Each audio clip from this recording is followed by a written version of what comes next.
पद्मनाभप्रियां देवीं पद्माक्षीं पद्मवासिनीं पद्मवक्त्रां पद्महस्तां वन्दे पद्मामहर्निशम् पूर्णेन्दुवदनां दिव्यरत्नाभरणभूषिताम् वरदाभयहस्ताढ्यां ध्यायेच्चन्द्रसहोदरीम् इच्छारूपां भगवतः सच्चिदानन्दरूपिणीम्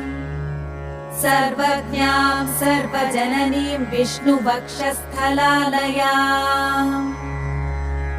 दयालुमनिशं ध्यायेत् सुखसिद्धिस्वरूपिणीम्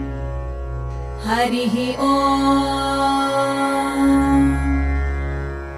नित्यागतानन्त नित्यानन्दिनी जनरञ्जनी